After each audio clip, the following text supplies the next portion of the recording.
తవాంగ్ వద్ద భారత్ చైనా సరిహద్దుల్లో జరిగిన ఘర్షణపై పార్లమెంట్లో పెద్ద దుమారమే చెలరేగింది. డిసెంబర్ 9న తవాంగ్ సెక్టార్లో వాస్తవాధీన రేఖ వద్ద జరిగిన గొడవలో ఇరు దేశాల సైనికులు గాయపడ్డారు. ప్రాణనష్టం జరగలేదని ప్రభుత్వ వర్గాలు స్పష్టం చేశాయి. అయితే చైనా బలగాలు మన భూభాగంలోకి దూసుకువచ్చాయా, అక్కడ అసలేం జరిగిందో చెప్పాలని ప్రతిపక్షాలు డిమాండ్ చేశాయి. దీంతో ఈ ఘటనపై కేంద్ర రక్షణ శాఖ మంత్రి రాజ్నాథ్ సింగ్ పార్లమెంట్ ఉభయ సభల్లో ప్రకటన చేశారు. चाइना के इस प्रयास का हमारी सेना ने दृढ़ता के साथ सामना किया सभापति और सदन को यह भी बताना चाहूँगा, इस फेस ऑफ में हाथापाई भी हुई और भारतीय सेना ने बहादुरी से पीएलए को हमारी टेरिटरी में अतिक्रमण करने से रोका और उन्हें उनकी पोस्ट पर वापस जाने के लिए मजबूर कर दिया. इस झड़प में दोनों ओर के सैनिकों को कुछ चोटें आई हैं.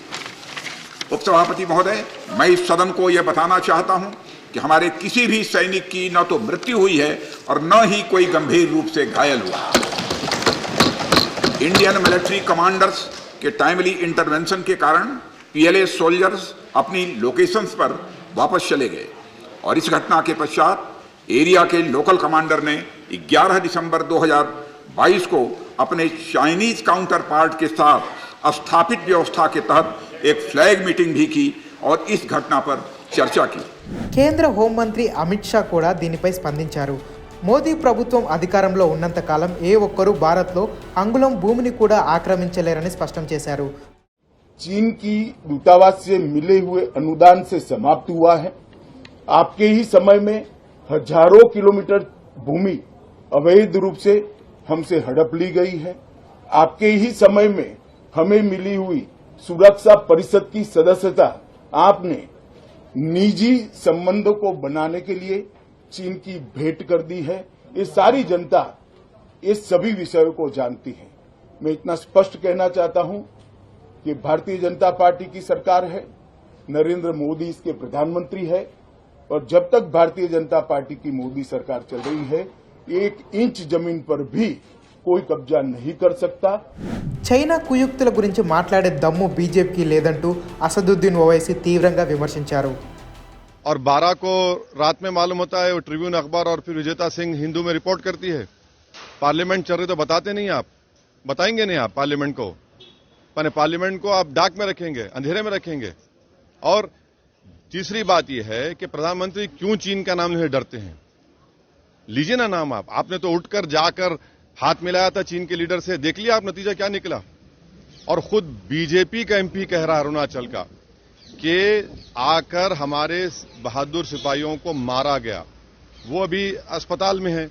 और छठी बात यह है कि 15,000 फीट नीचे से ऊपर आ रहे हैं वो भारत की फौज पर हमला करने के लिए.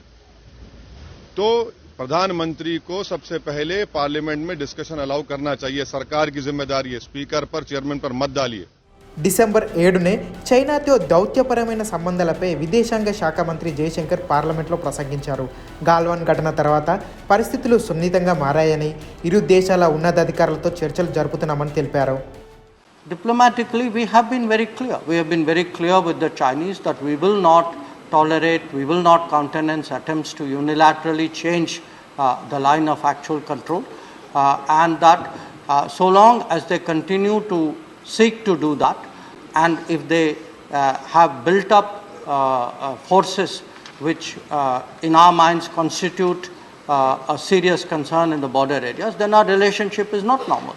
And the abnormality of that has been in evidence in the last few years. Meanwhile, the military commanders continue to engage each other, and I think given the sensitivity of that matter, it is something which is left to the military commanders to deal with, and I think the House should be understanding of the national sensitivity of such a delicate matter. ఈ పరిణామాల నేపథ్యంలోనే ప్రధాని నరేంద్ర మోదీ మంగళవారం ఉన్నత స్థాయి సమావేశం నిర్వహించారు.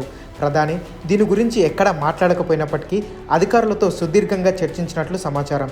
చూడాలి మరి ఈ వివాదం ఆర్మీ ఉన్నతాధికారుల చర్చలతోనే ముగుస్తుందా లేదా యుద్ధానికి దారితీస్తుందా అన్నది.